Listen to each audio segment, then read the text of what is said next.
Ever wondered how much the average man or woman actually masturbates, or how those numbers change across different age groups? You're not alone. It's one of the most common and least openly discussed parts of human sexuality. I'm Dr. Thomas, urology and men's health expert, and today we're breaking down what science actually says about masturbation. Who does it, how often, and what it might mean for your health, your mindset, and your relationships. This is a judgment-free, research-backed look at one of the most natural human behaviors. If you're new here, I post weekly videos on men's sexual health, prostate care, and performance at any age. So, be sure to subscribe and share this with someone who might need clarity or confidence around this topic. Tired of pills and pain? Doctors said it's just aging, but your body can heal itself. At Natural Healing School, we teach how to reverse high blood pressure, joint pain, low energy, and more, using natural remedies that work. 100% online. Easy to follow real results. Take back control of your health. For you, your kids, your future. Click the link in bio, comments, or in the description to join today. This is the school they never told you about. Start your healing now. Now let's continue. Let's dive in. Masturbation is free, it's safe, and for many people, it's the most accessible and private way to experience pleasure. But how many people are actually doing it? You've probably heard the old saying, 95% of people masturbate and the other 5% are lying. But is that true? Let's look at the data. A 2010 study using the U.S. National Survey of Sexual Health and Behavior interviewed around 1,500 people and asked about their sexual habits, including masturbation. Here's what they found. Men reported masturbating consistently across nearly all age groups, from teenagers as young as 14 to adults well into their 90s. Lifetime rates, meaning people who had ever masturbated at some point, ranged from 67% to 94%, depending on age. But when they were asked about masturbating in the last month, the numbers dropped. Only 43% to 69% of men said they had masturbated in the past 30 days. And among men over 70, that number dropped to just 28%. Interestingly, solo masturbation, not with a partner, was more common in two groups: teens ages 14 to 15 and men over 50 among women. The lifetime rates were lower, between 43% and 85%, and only 21%. To 50% of women reported masturbating in the past month. For women over 70, the number dropped even further to around 11.5%. So yes, there's still a gap between men and women when it comes to masturbation frequency. Now, those numbers were from 2010, but the same researchers followed up again in 2018 and found that masturbation rates among adults ages 18 to 49 stayed fairly stable over that decade, but among teens there was a sharp decline in 2009. Around 56% of teens age 14 to 17 said they masturbated. By 2018, that number dropped to 40%. Why the drop? Well, one theory is that with more distractions from smartphones, social media, and streaming platforms, people are simply filling their time with other activities and spending less time alone with their bodies. Among older adults, the trends seem to vary more based on culture. In more liberal societies, especially in parts of Europe and Scandinavia, masturbation is more common and less stigmatized. Men in those countries tend to report higher rates of self-pleasure, and not surprisingly, older adults with higher levels of education and better access to sex education are more likely to masturbate because they're less afraid of it, less misinformed, and more in tune with their bodies and needs. Now let's talk about the benefits. If you missed my last video on this topic, I covered how masturbation can help with better sleep, improved mood, stress relief, and even enhanced sexual confidence and performance.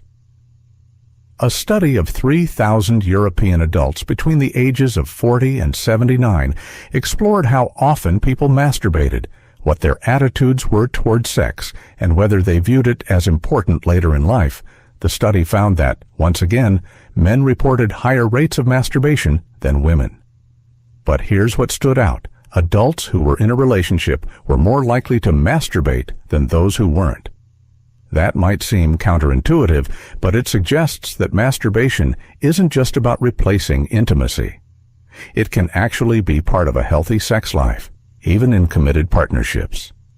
Interestingly, those who felt more satisfied with their sex lives were less likely to masturbate frequently, while those who felt frustrated or disconnected were more likely to rely on masturbation as a release.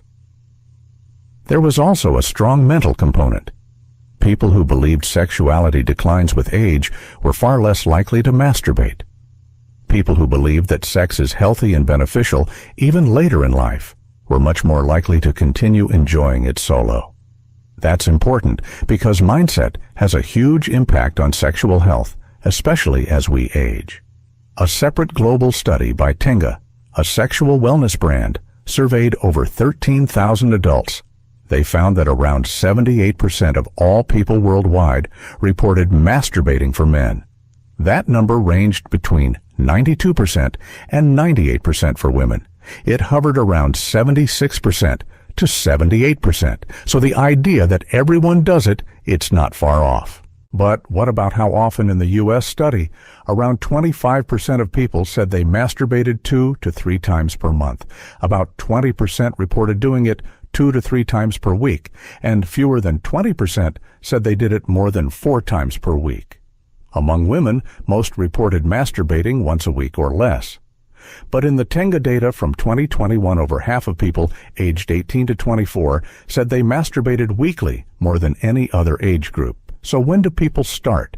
On average, it's around age 15. That varies by country and culture, of course, but across most studies, mid-adolescence is the norm.